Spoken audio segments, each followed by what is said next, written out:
Catch Gurl TauX every day. Follow socials, here's the way. GurlTauX, every platform come to play. Catch our vibe, don't delay. Facebook, YouTube streams, scrolling through your daily memes. Gurl TauX Show, don't miss out. Join the fun, see what Gurl TauX is all about. The Google Broadcast to Keeping it real, it's what we do. Broadcast to Living Room. So tune in now and join our crew. Lights moving through the screen. Hey, Google Click subscribe, Broadcast to don't Living Room. need a beat chatter, it's our routine. Hey, is there a way you can change my camera screen? Join the fun and see what Gurl TauX is all about. GurlTauX is who we are. Come hang with us on your tablet, phone, or screen. Anywhere Gurl TauX can be seen. Gurl Sorry, TauX I Show, forgot don't to miss tell you. out. Join the fun, see what Gurl TauX is all about. Update stories, laugh and cry. It's Gurl TauX, so don't question why. It's the show that you'll adore. Come back daily to get some more. Gurl TauX Show, don't miss out. Join the fun, see what Gurl TauX is all about. GurlTauX is who we are. Come hang with us on your tablet, phone, or screen. Anywhere Gurl TauX can be seen. Gurl TauX Show, don't miss out. Join the fun, see what Gurl TauX is all about. GurlTauX, log in now, watch our show. Likes and comments, let them flow. Every day we're on our way. Gurl TauX Show is here to stay. Gurl TauX Show, don't miss out. Join the fun, see what Gurl TauX is all about.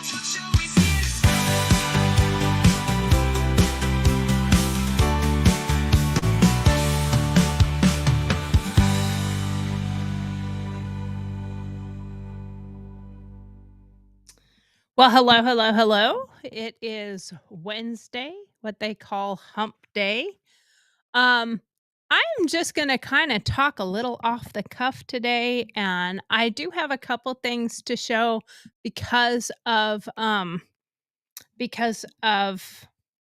don't know. I just see so much what appears to me like, I mean, I'm on YouTube because I enjoy it. I want to do it. Of course, who doesn't want to make some money doing what they like doing and doing what they love and being honest? But the level of grifting that you see on YouTube, TikTok, and what I'm talking about with that is people that are false advertising. They're putting out information that is, oh, check this out, buy this amazing thing. And then you get it and you're like, oh, why are all the pages blank?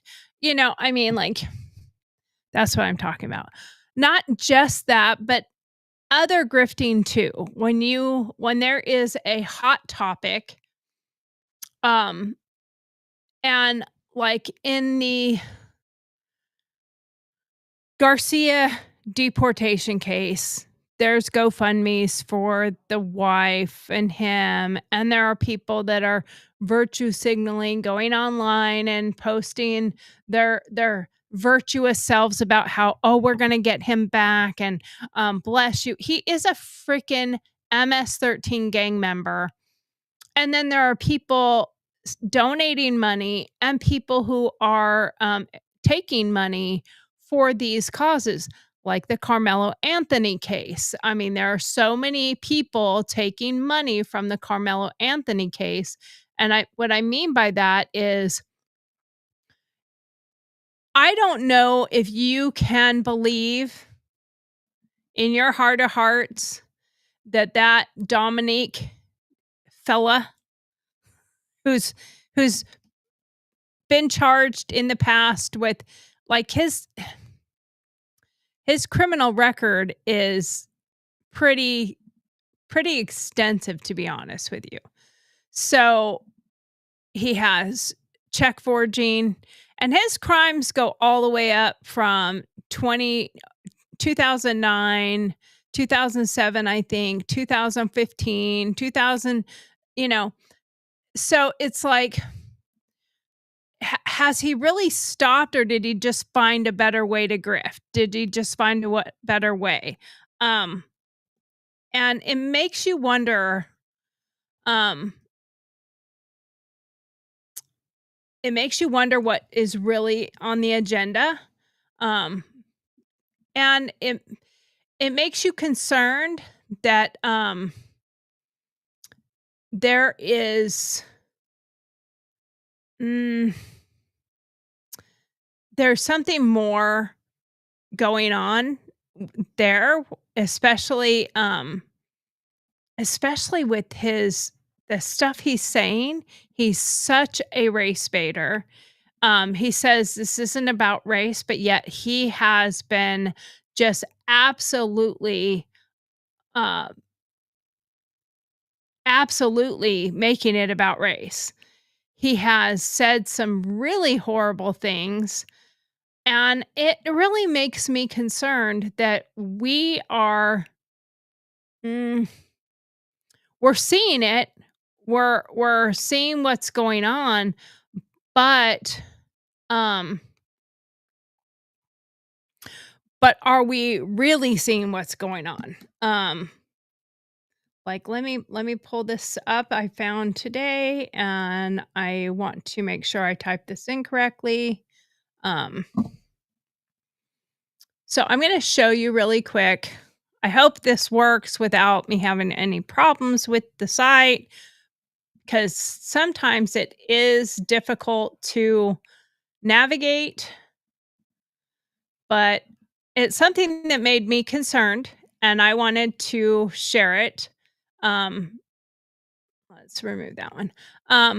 But I wanted to share this with you. So this is the tax exempt organization search tool. Okay, so you can search for organizations. Um, search for tax exempt organizations. So you go here, and what there is you can search by EIN, you can search by city, you can search by state, and you can search um, by their name. Um, now, where's the one where you can put in their name? Oh, okay. You do the down arrow, organization name, and you type in the name. So I'm going to type in next generation. And there's a reason why I'm showing you guys this. Okay. So next generation network is what he goes by. And it's out of Texas. It is from Dallas. Um, it's from Dallas, Texas, and so that's all accurate. So if you just put in Next Generation Network, I think it's Action Network. I'm sorry, Action Network. So this is the organization that he claims is a 501c3 organization, and that he works under to help with this. So when you search, it'll come up with the name. And I already did this earlier. So, okay. Next Generation Action Network, Community Development Corporation. This is what he started back in, I don't remember what the dates were. But this was revocated, meaning they took away his nonprofit status in 2017. It was revoked in September of 2017. And you can't really find anything else because it's been revoked since then. So remember that. Next Generation Action Network Community Development Corporation. Okay. So they don't actually have any of the other information in there. But if you go here, you got Next Generation Action Network Foundation, Grand Prairie, Texas. And then that's on the auto revocation list as well. And that was auto revoked in 2024. That is a 501c3. Now, it was revoked for not filing 990 forms. That means not filing any income statements. And here's their determination letter. Now, this is where you can see certain things. And you don't get it's an auto revoke if you get auto revoked. What does that say? Download start to see it, press and hold escape. Okay.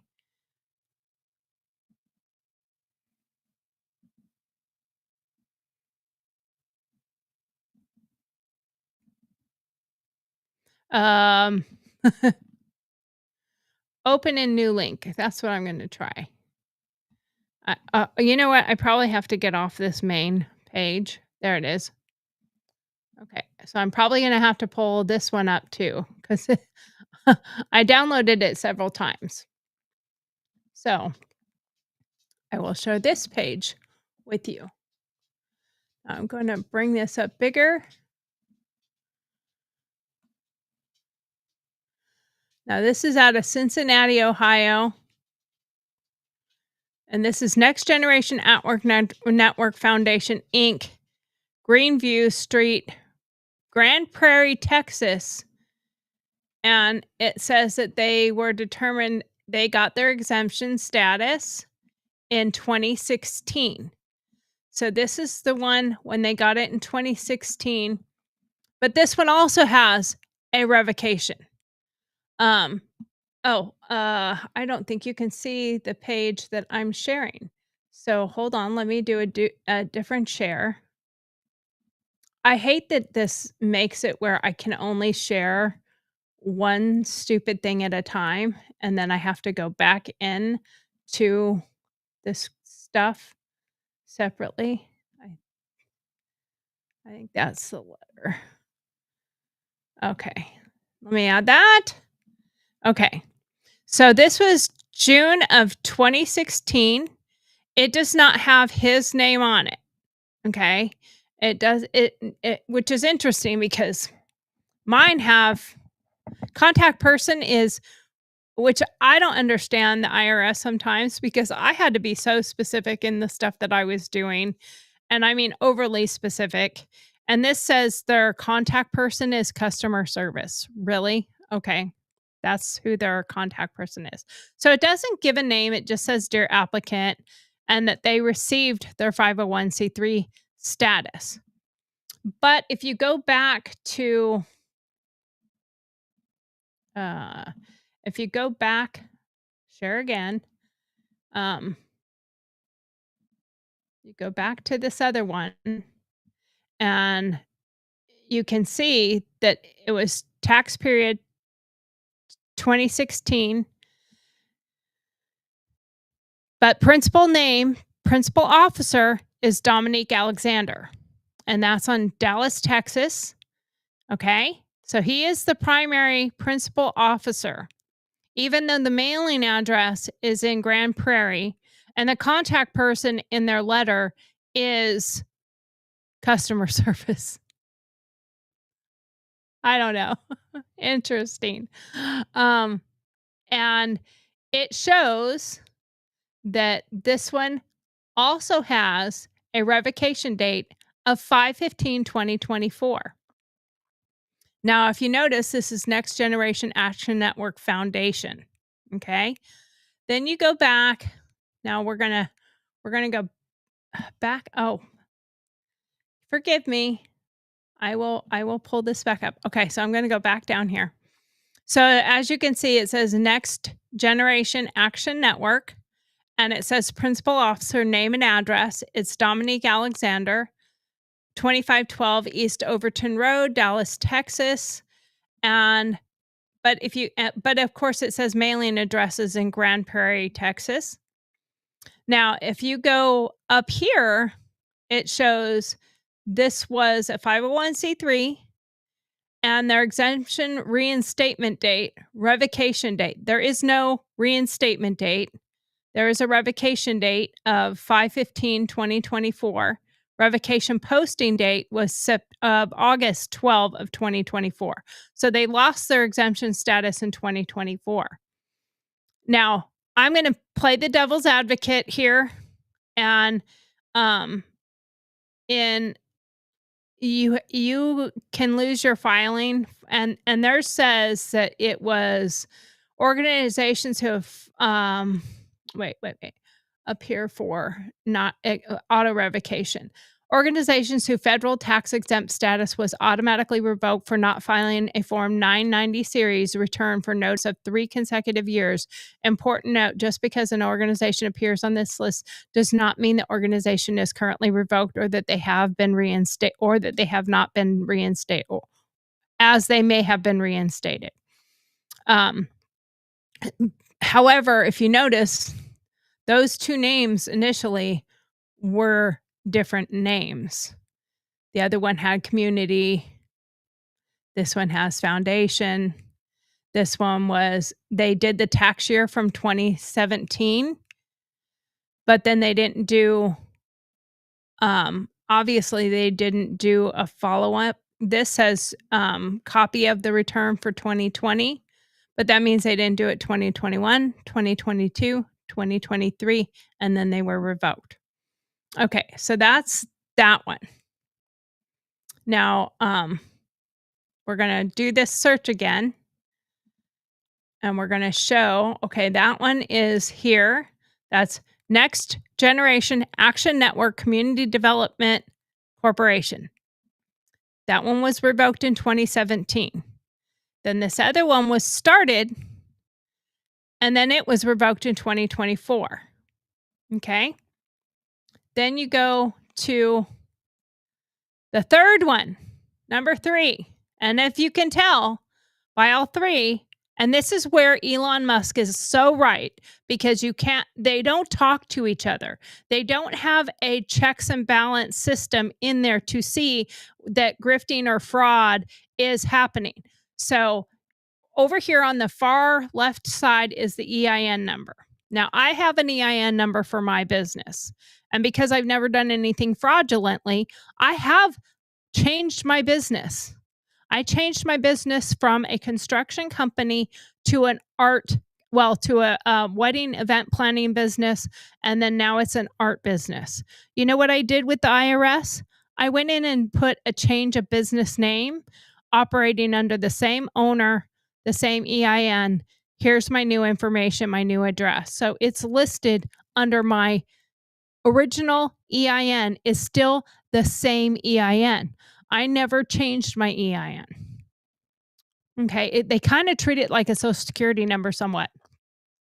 So here he has 1, 2, 3 different EIN numbers, 3 different names of the organization. So the first one was Next Generation Action Network Community Development Corporation, Dallas, Texas, United States, auto revocation. But if you click on it, there's no information, so you cannot physically see that he is the primary on this particular one. Okay, I'm going to assume he is, because that's what he goes under. The reason why you can't see anything on that one is because there is no determination letter. So I don't know if they just did not even give him full, because usually it shows your determination letter, Form 990s, auto revocation list, copies of returns. So that's everything the IRS has. So this one doesn't even show that he has a determination letter, meaning they never even received their status. But if you notice, this one here is a 501c4. Okay, C4 can take donations and can donate to politics. Political affiliations. This next one has a new EIN number, Next Generation Action Network Foundation. Different name, different city. And we just looked at the determination letter, and I don't know that it will show. Yeah, it just shows this. It's that letter that I pulled up, because it doesn't pull up the pop-up on there, but that's the one that I just read to you. It doesn't have really much information other than they got their status, but it does show his name on the forms. Then you go, and that one has an auto revocation list as well. That one was also a 501c3, and that was auto revoked in 2024, 5/15, and it was officially posted on 8/12, and that's because they send you the revocation letter. And I'm gonna give you the devil's advocate side of here. You know, you can make mistakes, blah blah blah. I myself have a nonprofit 501c3 for veterans. It's our veteran organization. I got an auto revocation for not filing the taxes, and it was on or not filing the 990 forms for 3 years. And it was 100% failure on my part to read the fine print and comprehension. I'm really smart. I did all my stuff myself, and I didn't file because we hadn't really started the organization, and we hadn't really brought anything in, no money. All monies that had been brought in were our own money, our own funds. So there was nothing to report. It was literally zeros down the line. Nobody's donated. Nobody's gotten a tax exempt on anything. We haven't really done anything for those first 3 years because it was all about building what we were going to be doing. So I got an auto revocation letter. You know what I did? I didn't close it and fraudulently start a new one with a new name and a new EIN. What I did is I submitted a request for reinstatement. I had to fill out some forms. I had to fill out some documents. I had to submit some information. I had to put a letter together, what I did, why I did it.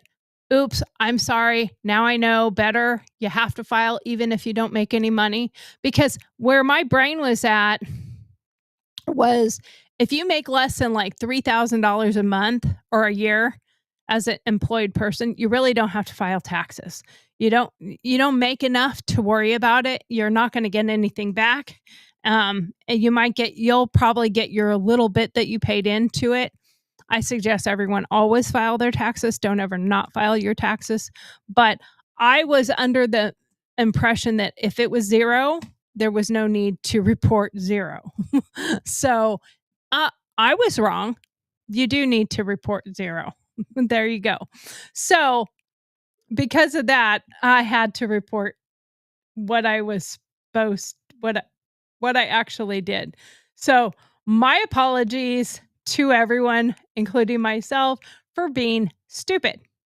And that's really what it was. I was doing something stupid and I didn't realize what I was doing. So I learned my lesson, but I did a reinstatement and I submitted everything. Actually, it was one of the most positive IRS encounters that I had. When they did that whole auditing of MAGA people back in like 2017, I was audited because I had MAGA Network and MAGA One Radio. So I would assume that I would have been, and I was targeted. But anyway, I got the letter. I called the phone number on there. It had an agent that was assigned to me. She called me back several times. We actually played phone tag for about a week or so. And then she called me back and I told her what had happened. She helped me to make sure I had everything filled out correctly. And then I said, so then afterwards, do I need to submit the 990 form? She's like, no, you need to submit those with this all at the same time, the last 3 years. So I went back and I overgave her information. I gave her more information than what they needed. I gave them all my filing documents. I gave them all my my our bylaws. I gave her way more than they requested. And then I did the 990 forms. The letter, they had specific questions about what we claim that we do and what do you do, what do you not do. And I gave a definition and an explanation for every single thing that we do. And it wanted past, present, and future, like what we did in the past, which was basically just building things, getting things ready. We helped very few people, maybe like 50. And then we have future or present, what we're doing now, and then future and what our goals are. Basically, it gave them a blueprint of what our goals are. And in fact, when I had my heart stopped and I was in the hospital and had emergency surgery, while I was recovering, my husband came in and said, "Hey, by the way, your letter from the IRS came and you got reinstated." Or we got reinstated because he is in it with me. But you know, hey, it's all about me, right? um, so anyway, I got it reinstated. That was honest to God, not knowing what I'm supposed to be doing. What I see here, though, when you look at this, I don't see this as an accident and you didn't know what you were doing, because you have one EIN number, Next Generation Action Network. And why is it called Next Generation Action Network? So if you look up, um, who is it? Al Sharpton.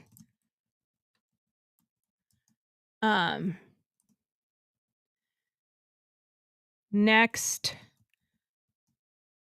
Generation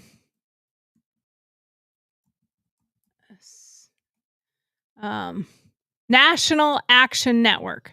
So his is National Action Network. Now look at how close this person's name is to it. Next Generation Action Network. And Al Sharpton's is National Action Network. I would be interested to see what his tax stuff does, but I'm sure he probably has some pretty decent accountants to keep him, at least, not that he's not grifting and not that it's not bullshit, but he probably has a little bit more to keep it going. And I think the reason that this guy, this wonderful gentleman that is trying to represent this family, I think the reason why he chose this name, Next Generation Action Network, is because it's so close to National Action Network, and it can be confused for one and the same. But he has one EIN number here, and then this is revoked. Next Generation Action Network, Community Development Corporation. Holy crap, could you make that a little longer? Then you get revoked. Then you open it again with a new EIN number, Next Generation Action Network Foundation. Okay. New name, new EIN, new location, Grand Prairie, Texas. Now, and that is the one that I pulled up the letter.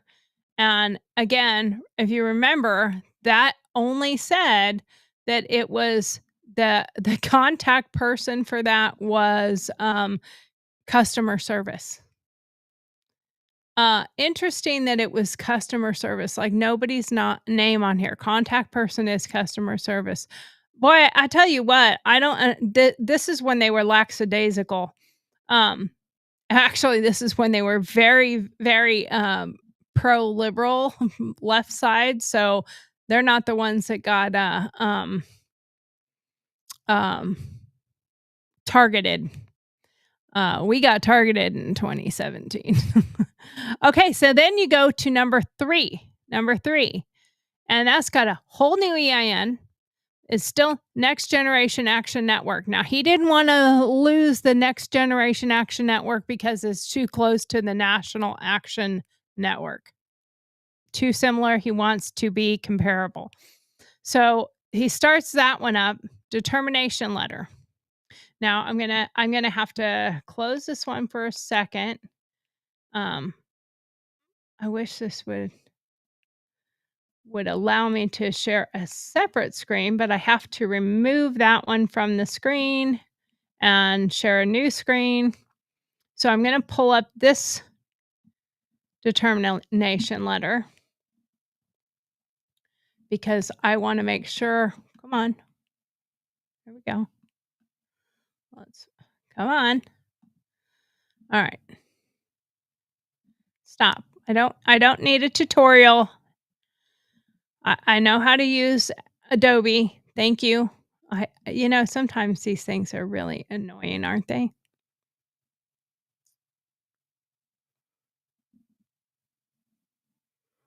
Okay. All right, here we go. So now here you got, I don't want a tutorial. Thank you. Now you got the Next Generation Action Network Foundation of Texas. And this is Dominique Alexander. I don't need a tour. And this is 1808 South Good Latimer Expressway, Dallas, Texas. I would love for someone to drive over there and tell me if that's a real place. So effective date of exemption, February 14th, 2025. So he lost his exemption status last year, and then he started out a new one again. Just got his, the date was 3/3 of 2025 was the date of this letter. And the effective date of exemption is February 14th. February 14th. And they are doing things way faster. So that means he only just applied for this, like probably in January or even the beginning of February if they really moved quickly to do it. So this is their standard letter. Of you got your status and here's what you can do, blah, blah, blah. So he does have the tax exemption status currently because he did apply for it. He does have it. But I'm going to keep an eye on how long that is. And then I'm also pulling up, okay, organizations eligible to receive tax-deductible charity contributions. User may rely on this list in determining deductibility of their contributors. On Publication 78 Data List, deductibility code PC. Okay? Now, just so I can show that I'm not full of shit, I am going to share my screen again. And I'm going to share this one. And I'm actually going to tattle on myself and show the truth here. But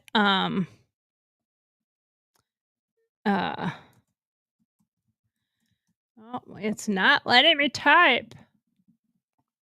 Okay. Because I want to show you what it looks like when you put in, it's searching. It's searching. Gosh, it takes forever.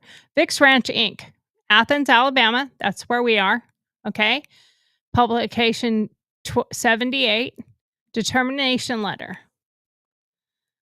Favorable determination is issued by the IRS if the organization, and then this is the final letter, and I'm going to pull it open before I share screen because I have to share a whole new screen. Okay. Let me close that for a second. Add another one. Window. I'm getting this down. Now Now, the only reason I am doing this because I could just share my letter and have it already saved as a thing. But what I wanted to do was share it so that we could look at it and you could see that I actually looked it up.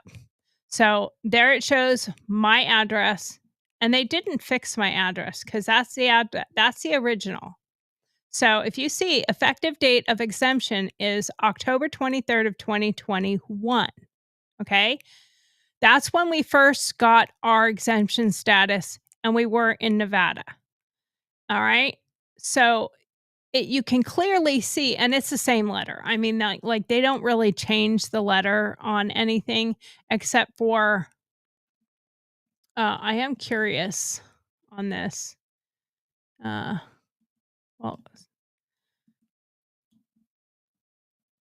I am curious. Oh, it has the same stupid thing. Person to contact is customer service. That is actually not for the organization.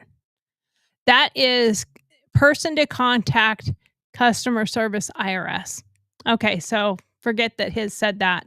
That's what that's for because this here is all their contact information and it has your EIN on there. And that's searchable, so it's not like I'm sharing anything that's would rat me out for anything. But that is the determination letter, and that goes back to my original. Okay. And it also shows you that it's active. When you pull up my organization, it says that organizations eligible to receive da da da da da. It says, oh wait, where? Well, I have the letter, but it shows that I was on the auto revocation list, and I will have to contact them and find out why it doesn't show that I was reinstated. But I have the letter that says it was reinstated, so it is active. And maybe they just haven't updated it, but her phone number's on there and she was super, super nice. So I will go contact her. But what my concern is when you look at these things here, and he has 3 different ones under 3 different names. And that to me is concerning. Like, what does he have going on that he has 3 different organizations with 3 different names and they were revoked? Revoked, new one. And the new one only started in February. Does it not say grifter a little bit to you? It does to me. It makes me concerned that this person is doing this. And if you think he's doing this to help this family, and if you're not familiar with who this guy is, I'll bring him up too. But it oops, sorry, so sorry. I turned that off. But if you're not familiar with who he is, he is the he's no, I don't even know what he is.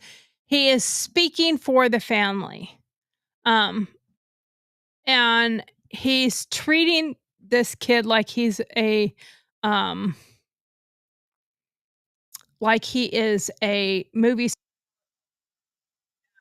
I don't, and it's very upsetting and frustrating.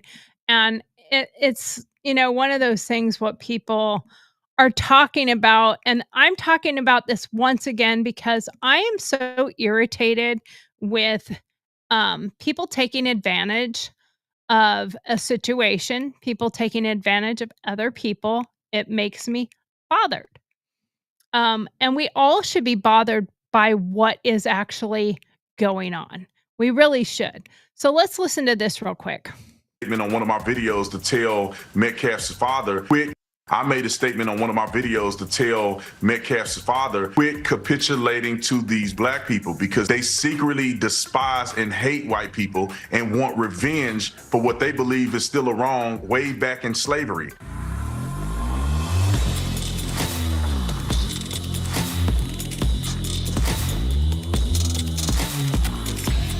Stunning developments in a tragic story out of Texas that grabbed attention across America. I'm talking about the fatal stabbing of 17-year-old Austin Metcalf at a Frisco, Texas track meet, allegedly at the hands of 17-year-old Carmelo Anthony. Now, since the incident on April 2nd, details... I am going to interrupt. They keep saying alleged, and people do say, well, why are they saying alleged? When he was arrested, when they caught him, he literally said, it's not alleged I did it. They legally kind of have to say alleged until he's found guilty, because it's still all alleged. It's just a legality term. Even when somebody admits it, when they go to court, they're alleged until found guilty. So it is still alleged as of now, even though they have it in a statement.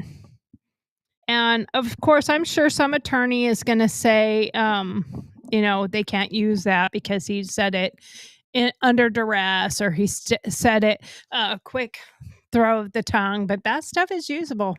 But he wasn't Mirandized at the time, so they could push that he wasn't Mirandized when he said it. And I don't believe he was Mirandized yet. And there was, I don't see in any of the statements where he was Mirandized prior to his statement. So there's a chance they'll throw out his admission of guilt. There's a chance they will. I know what they are going for is they are trying so hard to push this narrative of he's innocent because he's black and white people are bad. That's what they're pushing for. And events surrounding this story have been unbelievable. Here's the latest. Jeff Metcalf, Austin's father, was targeted by a swatting call last night. Frisco police say officers responded to a gunshot call at... Now, if you're not familiar with what a swatting call is, it's when someone calls law enforcement and says, there's gunfire at this house. They give the address. They're like, I'm hiding in the closet. There's men with guns. There's people here with guns. I'm outside and I saw them going with guns. I know they have guns. I saw them. They're shooting people. They're shooting people all over the place. Any made up thing that causes them to send out a team to the house to go after the person at the house. And that's what swatting is if you're not familiar with swatting. Metcalf's home. No one was home at the time, but Jeff arrived 5 minutes later. All of this happening after that despicable scene yesterday where he was escorted by police out of the press conference held by Carmelo Anthony's family. Which I found to be disgusting in itself, because they treated him like he was the assailant's father and that they were the victim's family. It is inappropriate for you to be here. He was, I agree with Officer Tatum. You can't capitulate, as he says, but you can't negotiate with people who aren't willing to listen, or, in my opinion, that have an agenda. And what Dominique Alexander has is an agenda. He has an agenda to make some money off of this case, off of the sympathies and the hatred of a group of people, and perpetuate this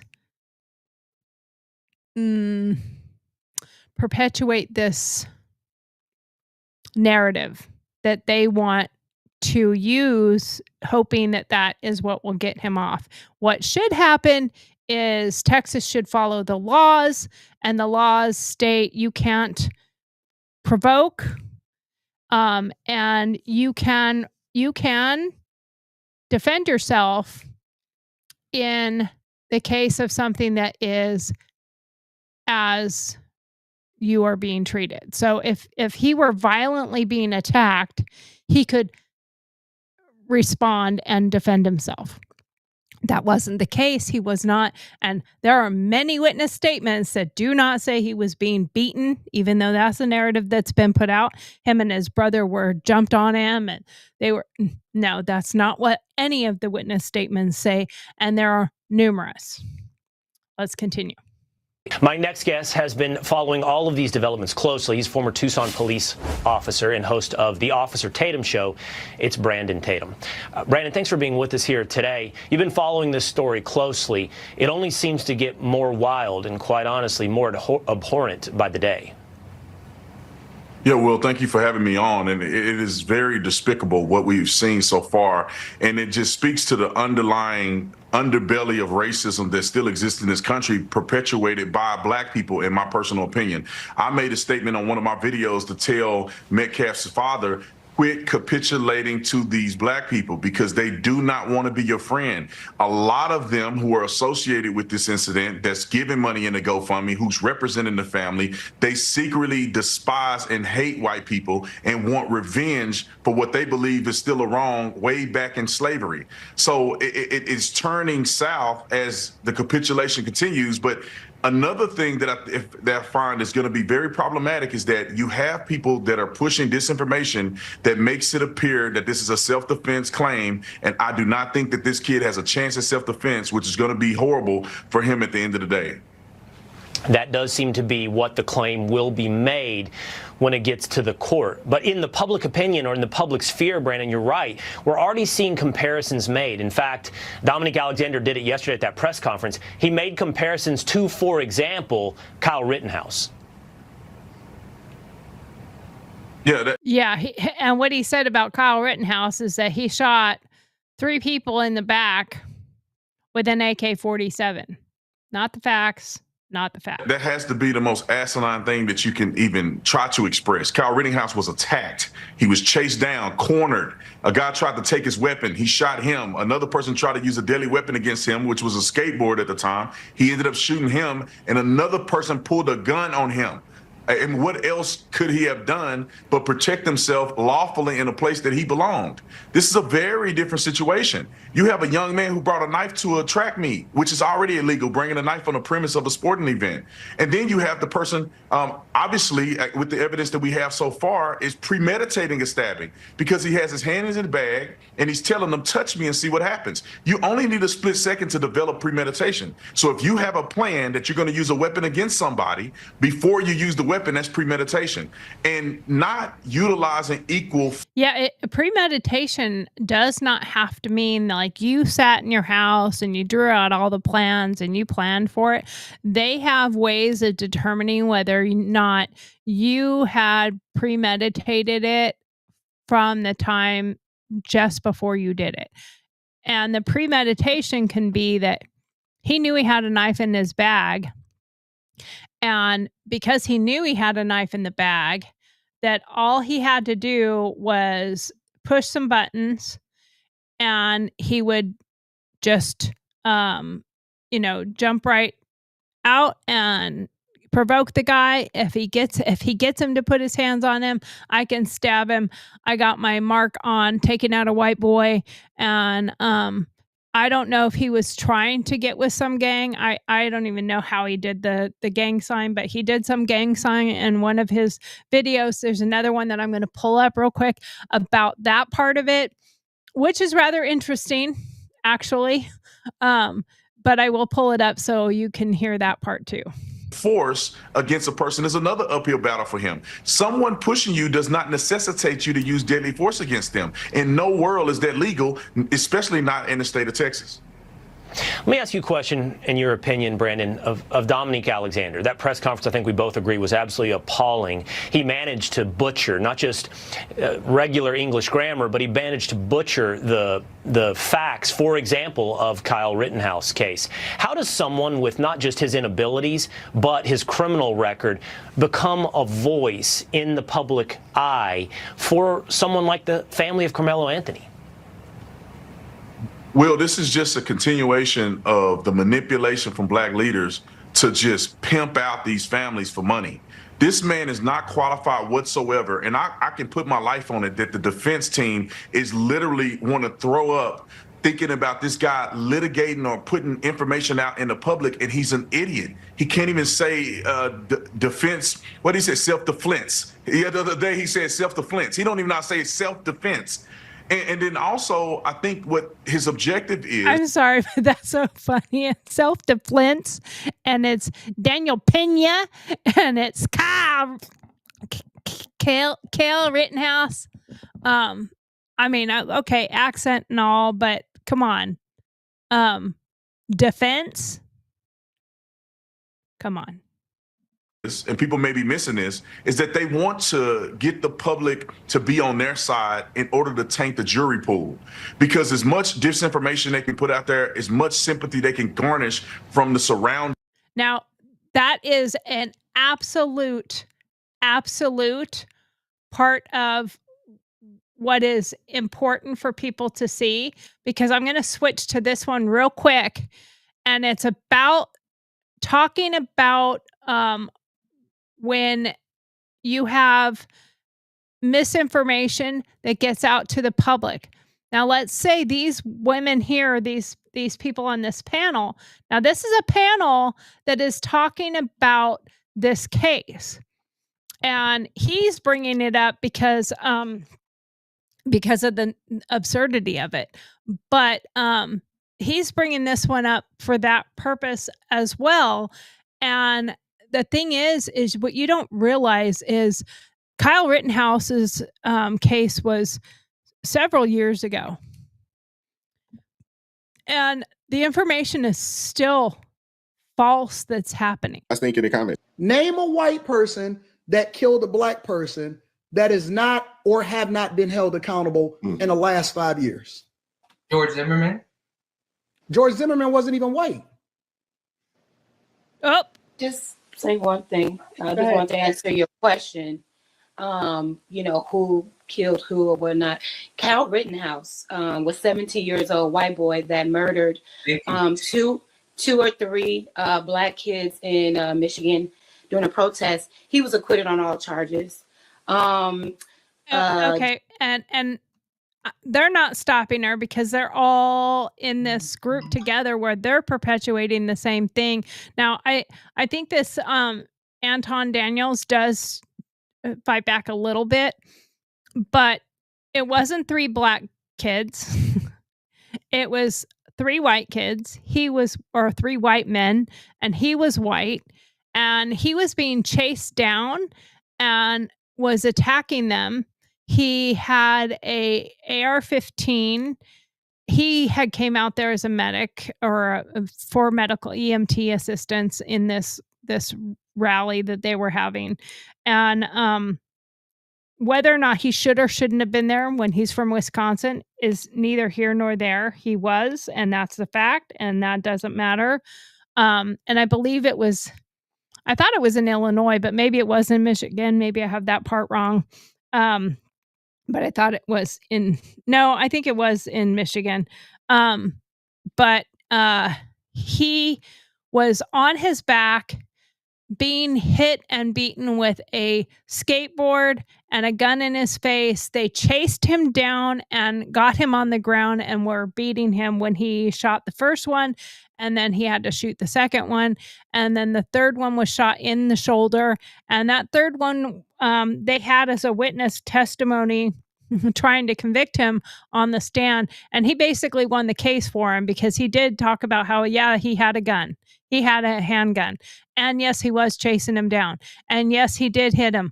And yes, they had hit him in the head. And yes, they all had him down. And he was surrounded by numerous people. Totally different scenario than you're sitting in my seat and you need to leave. Oh, touch me if it's like that girl who said, catch me outside, catch me outside. And he was like, touch me if you want, touch me, see what happens. And then, so I guess he touched him. I don't know if it was a finger on him, a hand on his shoulder or whatever. And then I guess the witnesses have said that he said a second time, punch me and see what happens. He did not punch him. He apparently grabbed the kid's backpack and was physically going to escort him out of the tent, and he stabbed him in the heart. Not the same thing, not self-defense at all. Jordan Penny, I think that's his name. He choked out that black homeless man on a train in New York recently. He just randomly picked a guy and just choked him out and killed him. No, the people that were on that train, black, white, and Hispanic, testified to the fact that they were afraid for their lives and he protected them from their loss of life. So they considered him a hero.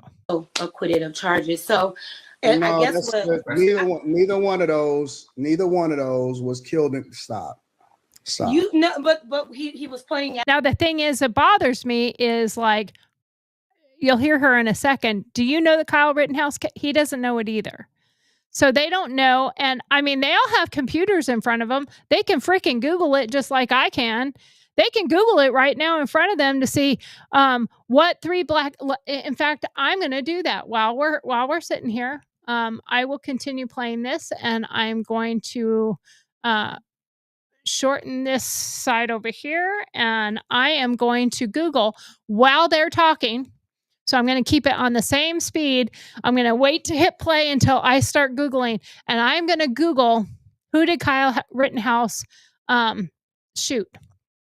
Okay, so we're going to let them continue for a second. Like why there could be, I know you don't think it's true, but there could be like a sense of white power supremacy in this country, because sometimes when white people do certain crimes, they're not held to the same extent as black people or other people do. And so you were asking him to give names.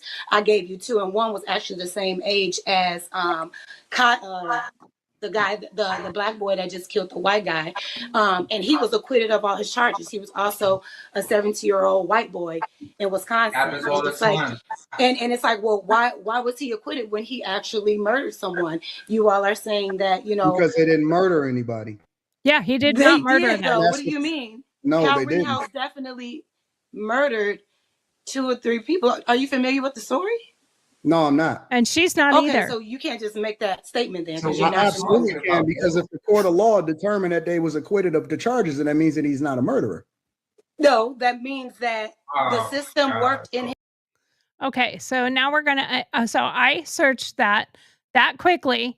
So here's the article. This is according to Wikipedia. It was the quickest that had more information. On August 25th, 2020. So we're going to clear up a few things. A 17-year-old from Antioch, Illinois, shot and killed 2 men and wounded another man in Kenosha, Wisconsin. So the event actually was in Wisconsin, in Kenosha. My husband's from Wisconsin. Shout out to Wisconsinites. The shooting occurred during the protest riots and civil unrest that followed the shooting of Jacob Blake. Race was a major theme in U.S. media commentary of the event, although Rittenhouse and those he shot were white. Rittenhouse was armed with an AR-15 style rifle and had joined a group of armed people in Kenosha who said they were in Kenosha to protect businesses. That's what they went there for, is to protect the businesses. Joseph Rosenbaum, a 36-year-old unarmed Kenosha man, ran at Rittenhouse and grabbed the barrel of his rifle. After throwing a plastic shopping bag of clothes at him, Rittenhouse shot Rosenbaum 4 times at close range, killing him. A crowd formed and Rittenhouse quickly fled the scene. Anthony Huber, a 26-year-old resident of Silver Lake, struck Rittenhouse in the head with a skateboard and attempted to wrestle his rifle away. Rittenhouse shot him once fatally. Gage Paul Grosskreutz, a 26-year-old West Allis man who pointed a handgun at Rittenhouse, was shot by Rittenhouse once in the right arm and survived. He is the one that testified, and he is the one that gave this scene right here, that they chased him down and that the other one tried to grab his gun. And someone grabbing your firearm is a threat. If they are trying to take your firearm from you because that man didn't have a firearm. Now, both of the 2 that were shot, from my understanding, have prior arrests and had been to prison. One was a child molester and honestly shouldn't have been out there anyway, especially trying to cause violence. Um, so there is that. Kenosha County prosecutors charged Rittenhouse with 2 counts of homicide and 1 count of attempted homicide, 2 counts of reckless endangerment and 1 count of unlawful possession of a firearm, and 1 count of curfew violation. His trial lasted from November 1 to 19, 2021. I watched the entire thing. Prosecutors sought to show Rittenhouse as a criminal gunman, whose defense lawyers argued that Rittenhouse had acted in self-defense, asserting that his attackers were part of a mob that attacked him in the street like an animal, and that he used force necessary to prevent imminent death or great bodily harm to himself. Judge Bruce Schroeder dismissed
Okay. So sorry.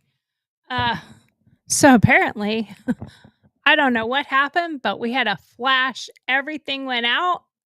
All my cameras, my lights, my power, everything just flashed off. And it took a second for me to get the internet back on, but apparently I got it back. So let's listen to these yahoos again. Sorry for the interrupt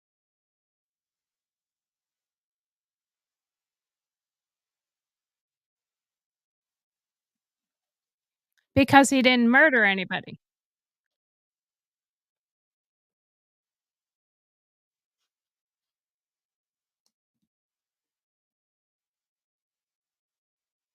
Okay, but like I said, in the 30 seconds that that happened, I was able to look it up and read the whole thing here. Um, so we were at Judge Bruce Schroeder dismissed the unlawful possession charge and the curfew violation charge for being legally unsupported. And a jury found Rittenhouse not guilty of the remaining charges. Public sentiment of the shooting, as well as media coverage, are both polarized and politicized. Now, he was being targeted, hunted. Everyone hated him because they were calling him a racist, a white supremacist, and that he killed 3 people. And they really tried to push this narrative that they were 3 black people, but they were not. Um, so it was absolutely ridiculous. Multiple right-wing politicians and figures welcomed Rittenhouse acquittal, stating that the shootings were self-defense. They absolutely were. President Joe Biden called for the jury verdict to be respected, although stated that the verdict will leave many Americans feeling angry and concerned, myself included. He knew what was going to happen because the facts of the case were that it was self-defense. Multiple Democratic politicians and figures criticized the verdict as a miscarriage of justice, saying that the acquittal was emblematic of racial double standards in American jury system. Gun control advocates expressed concerns that the verdict would embolden vigilantism and militia groups. The Economist YouGov poll conducted during the trial found that 2/3 of the Republicans thought Rittenhouse should be acquitted, while 3/4 of Democrats thought he should be convicted. So that is what happened. I'm not going to go into the rest of it, but that is what happened there. So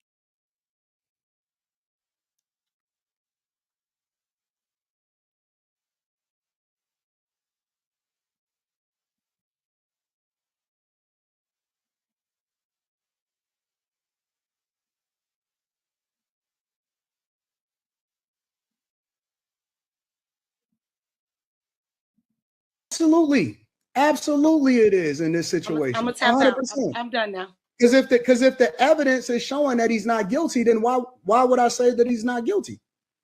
she Innocent until taps proven out the guilty in a minute court of that, law. This is and, what I'm talking about. and this is What I'm talking about right here. this is the norm. If it doesn't fit what you want them to say, then I'm done. But in the amount of time you're sitting there arguing and disagreeing with it, somebody in that group there that is perpetuating the bullshit could have Googled, hey, wait, Kyle Rittenhouse, it was 3 white dudes.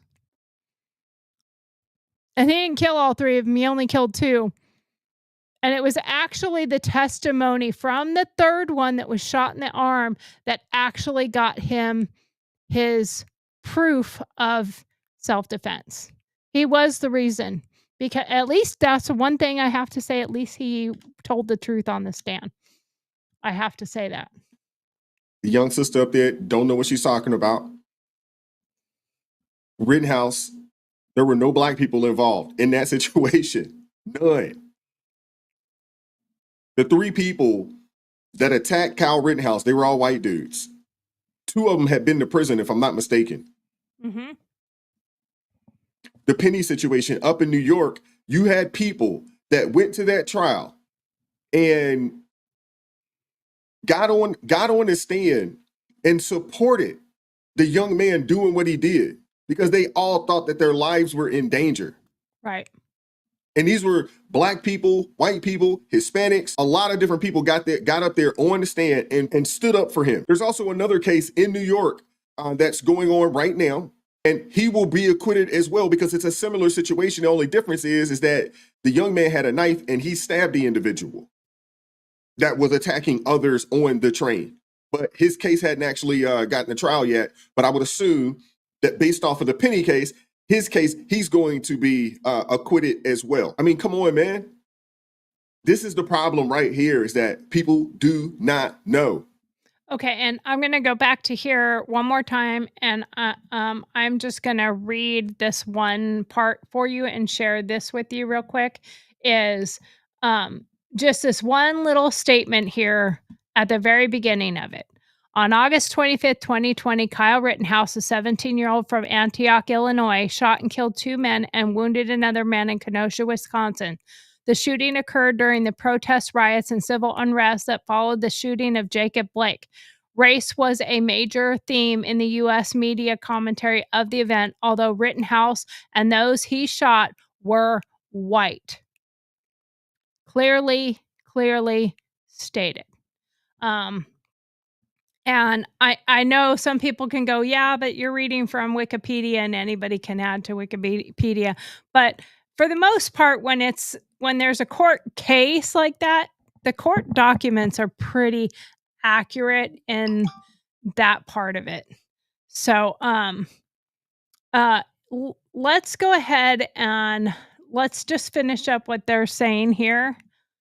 They got a narrative from CNN or MSDNC or somebody else, or it's just they done heard a half-truth from somebody else and they've taken and run with it. Because this lady just mentioned 2 stories and she was wrong about both of them. But that's what's going on in America right now, and that's why you have so many. Well, and the problem is if you continue to perpetuate that, and I love a lot of the commentators that I listen to, like Matt Walsh and Charlie Kirk and I can name all sorts of ones, but I see them too when something is misstated, that they don't then state the facts. They'll say that's wrong, but they won't state what the facts are. And I think that they should give the background of what actually happened with a little bit of the receipts, a little bit of the something to back it up. I mean, yes, this is just Wikipedia I pulled up, but it was able to show you what actually many people up in their feelings about this particular case here, because a lot of them, they just don't know. Let's check out what Brandon Tatum has to say about this. Well, thank you for having me on. And it is very despicable what we've seen so far. And it just speaks to the underlying underbelly of racism that still exists in this country, perpetuated by black people, in my personal opinion. I made a statement on one of my videos to tell Metcalf's father, quit capitulating to these black people because they do not want to be your friend. A lot of them who are associated with this incident, that's giving money in the GoFundMe, who's representing the family, they secretly despise and hate white people and want revenge for what they believe is still a wrong way back in slavery.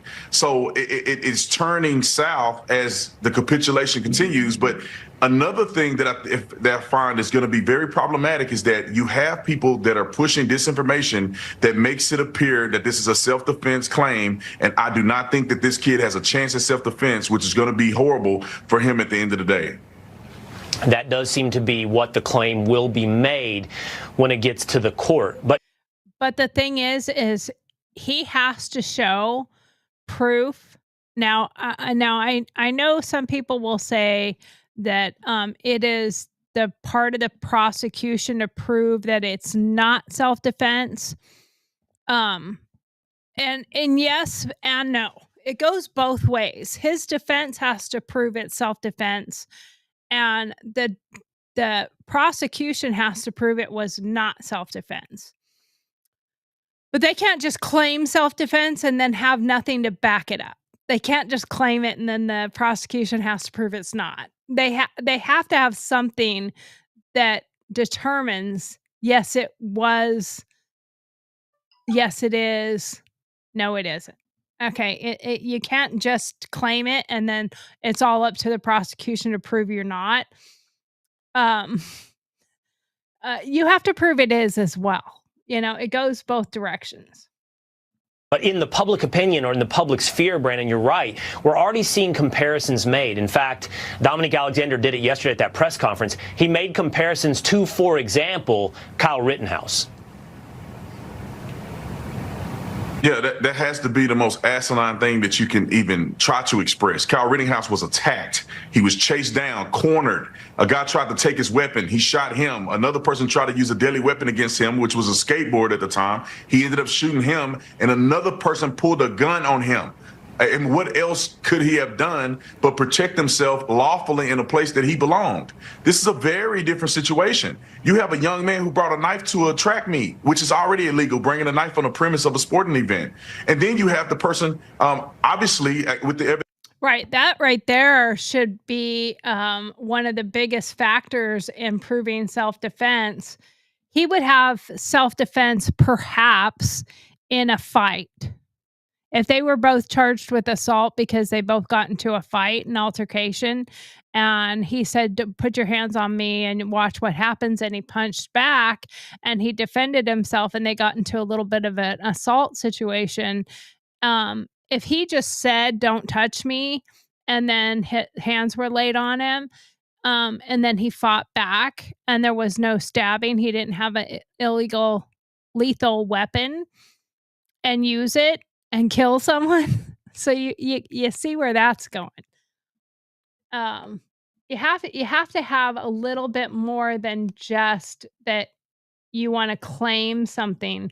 You have to prove that it exists. And what they're trying to prove by these statements and by this group that they're gathering around them, and this grifter Dominique Alexander, who is, I think he's doing this because he's going to take a little bit off the I'm sure he's taking a big chunk is actually what he's probably doing. But he sees it as a money grab. That's my opinion. Evidence that we have so far is premeditated. In his words alone, actions speak louder than words. Meditating a stabbing, because he has his hand in his bag and he's telling them, touch me and see what happens. You only need a split second to develop premeditation. So if you have a plan that you're going to use a weapon against somebody, before you use the weapon, that's premeditation. And not utilizing equal force against a person is another uphill battle for him. Someone pushing you does not necessitate you to use deadly force against them. In no world is that legal, especially not in the state of Texas. Officer Tatum said it all, man, and he would know. He was a police officer. He would know. I said the same exact thing. And I went and looked.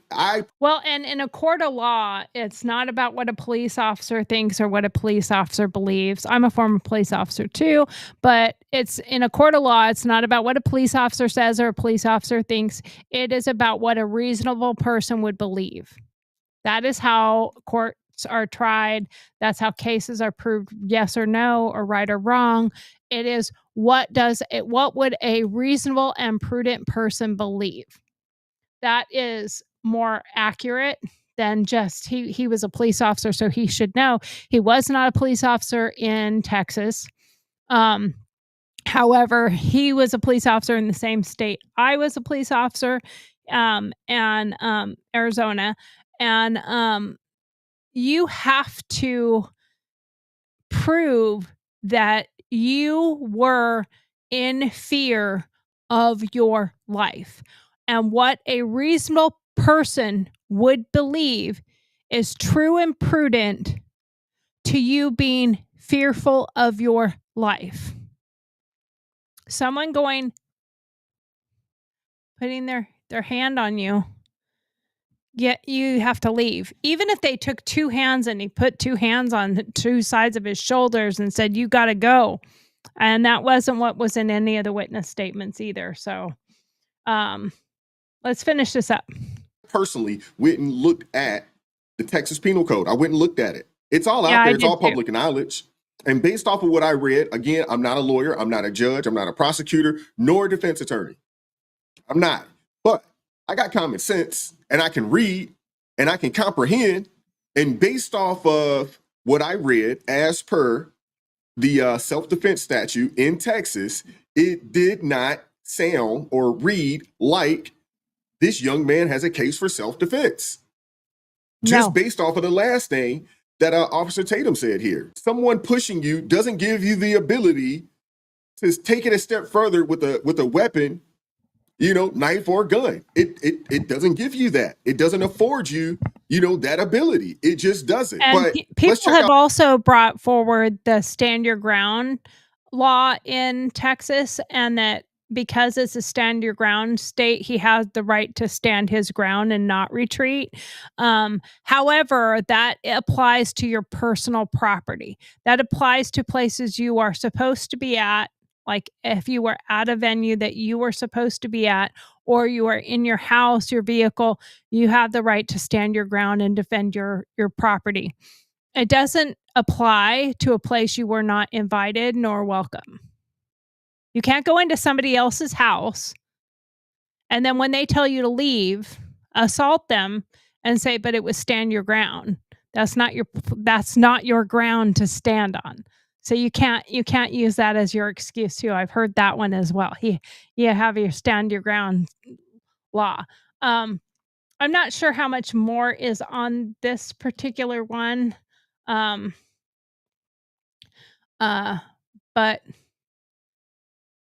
oh yeah, he actually has somebody that interviewed him. And I kind of wanted there was one other video that I had watched and I wanted to share that one. And it was the whole point of this here was me talking about the fact that the grifting aspect of things. Now, why do I think that this guy is grifting? Why do I think this? Why do I believe that this guy is grifting? Well, I believe he's grifting because I mean, he's shown proof that he's grifting. But let me see. There are so many factors involved in trying to push a narrative, trying to push a perspective, trying to push something that isn't necessarily factual. And when you have someone who has picked up the torch, so to speak, for this family. Now, my opinion is they picked somebody not a good person for them to pick to fight their argument because this person that they chose, and I just showed you, he's opened 3 different nonprofits. 2 have been revoked. The third one has not. He's changed the EIN on both, changed the name on both, or all 3. And I've had my own stupid mistakes with my paperwork, but I still have the same EIN number that I started with. And I still have the same. Now I have 2 different EIN numbers, one for my personal business, one for my nonprofit, but they have never changed. Not in the 20 years I've owned my business, and not in now my business has changed, but my EIN number has not, because I changed it and made sure that the IRS knew the correct name and address of my new business. But I kept the EIN, and that is the way they actually want you to do it if you don't go bankrupt. And I mean, there are other ways that you would do some of that stuff. Excuse me. So sorry. I did not mean to burp in the mic, people. So sorry. So let me see if this is the actual one that I wanted to pull up here. But there was a comparison to, and there's a lot of people lot of people getting on saying that they are not supporting, and I mean a lot of African American Black people, depending on how they want to be referred to, because some don't like being called African American and some want to be called Black and some want to be called African American. I say respect that part of it. Um, but there are an awful lot of people saying, nope, nope, this ain't me. This ain't my family. I don't believe in this. I'm not supporting this. I'm not backing this up. Um, so you have too many people that are not knowing the facts, not knowing the truth, and they are claiming things that are not accurate. Just like I saw somebody, Jesse on Fire, I like you, but sometimes you're a little on the tinfoil hat side. You know, when you're talking about bought him a Lexus and asking for more money, you can clearly see the picture of his getting his Lexus was when his family apparently had money and they were doing fine and he wasn't in jail for murder. And it wasn't from their Gifts and Go or a GoFundMe or anything like that. That was bought for his birthday. That was not bought out of this other situation. So we can't compare and say that that he had bought this with that money, because that is not the facts. He did not buy this with the money. And I do have to say, for the people that are talking about the fight that broke out over the protest, the Austin Metcalf rally, I do sort of agree with the dad there. Yes, it's a white thing that white people are upset that this is being misconstrued, but I don't think you have the right to use this man's son as your poster child if he doesn't want you to. If he is not in agreement with what you're doing, I don't think you have the right, and you shouldn't just take advantage. I see that as another grifting side of it, you know? I'm going to call out both sides. If you're grifting, you're grifting. It doesn't matter whether you're doing it for or against. You can't use someone else to make money name for yourself. And I saw that, I mean, when I saw that they announced they were having White Americans Unite or White American something or other, I did not like that. I thought that was a really bad taste. I was like, you know, and I talked about it, I think, on my show not that long ago, but I'm like, well, you know, think about it from this perspective. I saw that it was not okay that it was not okay that you have, oh, here we go. I found it. Um, I like this guy's channel too. Um, uh, which is funny because he started his channel was all about gaming. But we're about done here. We got like just 2 minutes, so I'm just going to show this out here real quick, and then we are going to be done here. Let's see. And I hate that he always has the chat. I mean, it's these it's are nice the things in that the he's essence done. of you can see what he's got reading there. But and you can see all the chats, but at the same time, it can be a little bit obnoxious and annoying. So forgive me, but I do like what is said here. It's people out here reminding us of the Black struggle in America. And that is So anyway, the person who he's talking about, this guy right here, these are the things that he's done. Felony injury to a child, forging a check, leading police on a high-speed chase, stealing a car, falsely claiming a car was stolen, offensive physical contact, probation violations, felony theft of property between $2,500 and $30,000, felony assault causing bodily injury, misdemeanor assault, continuous violence against the family, theft, undated, making a false report, undated, and evading arrest, undated. Probably multiple times if the other ones are accurate too. So this guy basically should have 5 stars. And I'm going to pause that for a second, because the reason why I brought this up is to show this is because, seriously, his charges go back from 2009, felony injury to a child. That child was, I believe, 18 months old, and he shook him and brutally hurt that child. And then continued 2009, 2009, 2009, 2009. Okay. So there are a lot of people that are like, yeah, but that was 20 years ago. That was 2009. Well, 2009 would not be 20 years ago until 2029. So it was not 20 years ago. But then let's wait. Hold on. There's more.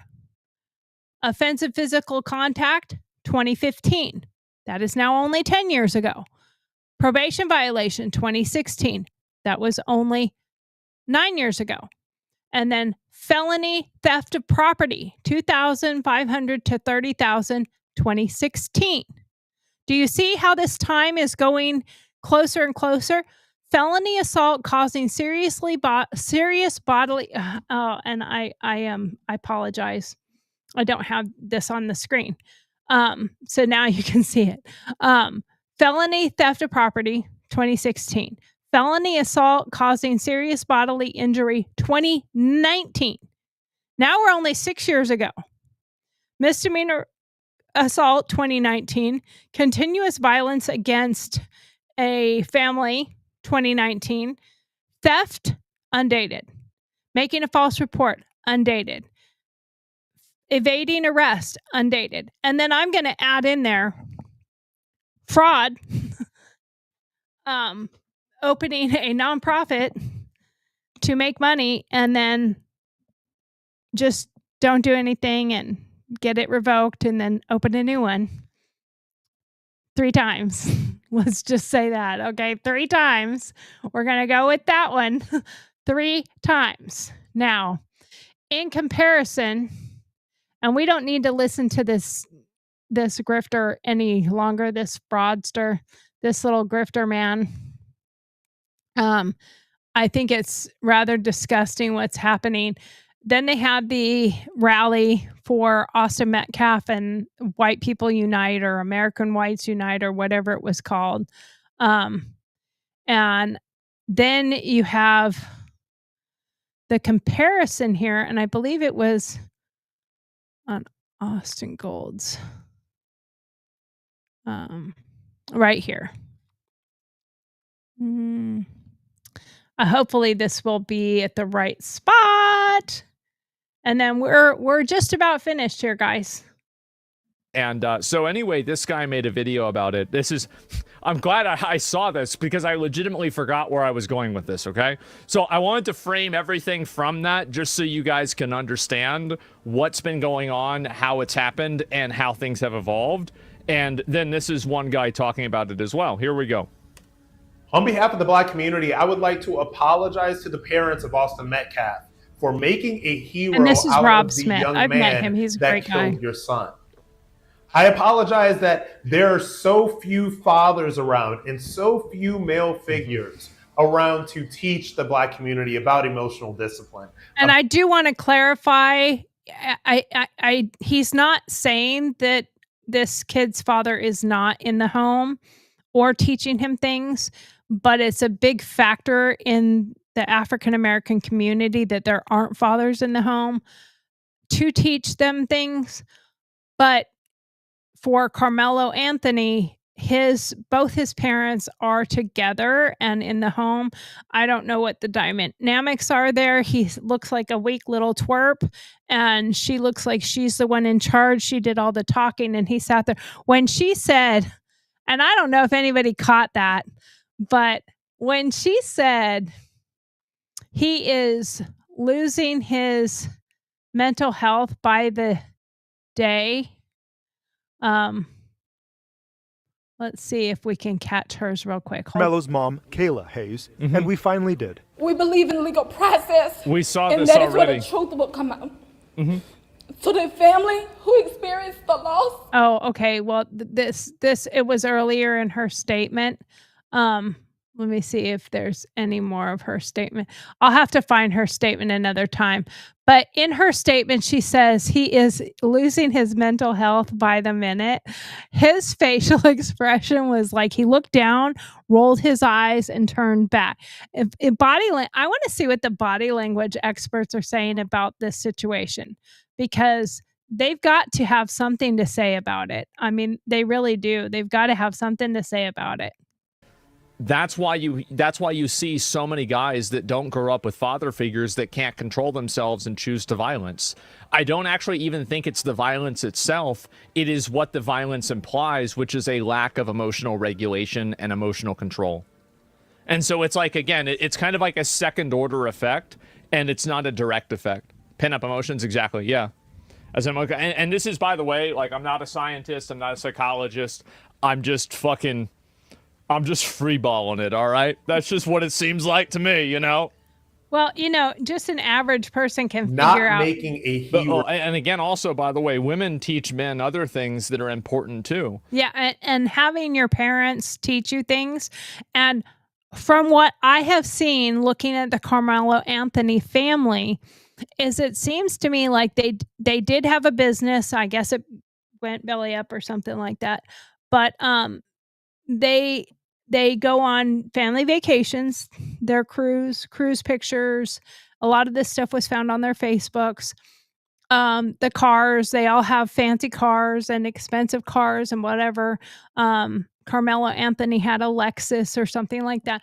But it looks to me like instead of parenting them, they're buying their children's affection and love. That's what it appears to me. Is a lot of times the kids with a lot of money end up being the real problems, actually. It goes both ways. Parents can be in the home and not be present. So it's not like, women don't have, like, men and women can contribute in unique, individual, and equal ways in the upbringing of a child. Absolutely. Absolutely. It really does. I mean, the old saying of it takes a village is accurate. It does take a village. And we're not going to listen to the rest of Rob Smith's thing, but if you want to listen to it, you certainly can. But what we are going to compare here real quick is their information. Which I'm going to link you guys. This is Black Caribbean. So many Black Americans brainwashed to the max. Listen, I'm not. That's not the part. This is the part. Forging a check, stealing a car, leading the police on a high-speed chase, probation violations, misdemeanor assault, felony theft of property. So I wonder, guys, I wonder who we should really be listening to, right? Yeah, this is the struggle, bro. This is your struggle. How's this dude not in prison? I don't know. I don't know how you can say that this is not, like, if you actually think that if this company, if the country was racist, you'd be in jail. Like, you would be. And even if the country wasn't racist, you still should be in jail. It's not even a question. Yeah. What is going on? Look at the Grifters website and click donate.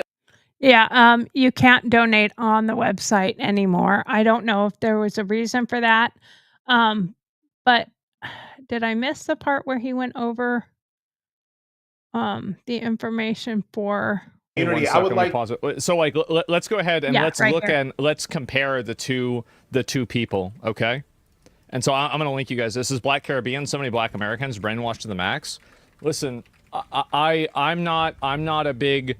I grew up in a very multiracial area, and while there are racist people, and it does happen, and own group preference is real, etc., sure, that happens. I don't think this is a problem that people can't transcend. And so let's go ahead and let's compare these two things, okay? Iraq veteran, Columbia alumni, political analyst, TPUSA influencer, fitness influencer, digital media entrepreneur. Felony to injure a child, forging a check. Yeah, no, we've already went over that one. So, do you really think that they picked the best person to represent their family? I don't know. I would say probably not. But that's it for my show for today. Sorry for the little delay in there for the 5 minutes or so. I hope whoever was here and waited with me and came back when it came back on, that you were still here. So I apologize for that glitch that it went out. And I apologize for not being here last night. I was not able to be here because I was on a phone call and we were planning a vacation of some sort. So it went longer than we had planned, but otherwise we will be here. I will be here back tomorrow, 7 to 8:30 Central Standard Time. And I will have some Dear Margarets tomorrow. And we are going to talk about a really cool topic. It came up yesterday, and I think it's a really good topic. And I think we all have a little bit of it in us. That's a little hint. I will share what it really is tomorrow. But be here tomorrow, 7:00 Central Time. I am contemplating changing my time, to 5:00 Central Time. And that is because I keep competing with some of the very, very popular shows, and I'm new and I'm trying to build my channel, and I don't want to compete with the ones that, one, I like and I want to watch, and two, that have a big majority of viewers are watching that at the time. So I'm contemplating whether or not I would change my show time to 5:00 or 6:00.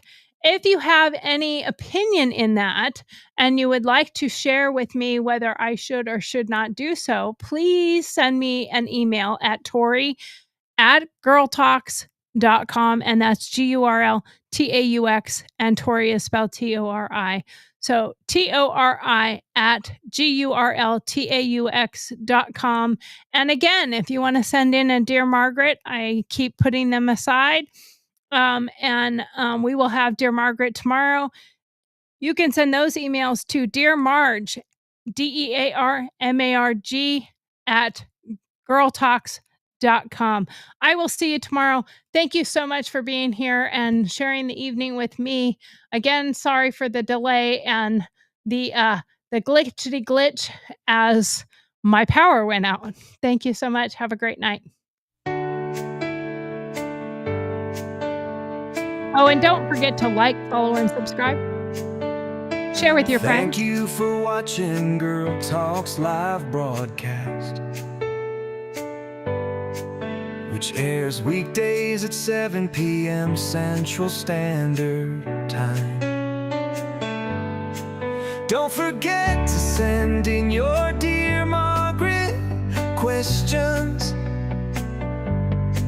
Then join us for our opinion-based answers. We love having you. Thanks for taking the time to be with us tonight. Don't forget to like, follow, subscribe, and share with your friends. We'll see you tomorrow. Good night.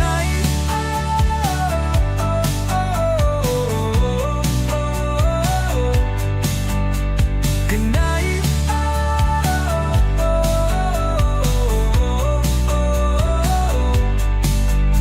Good night. Good night.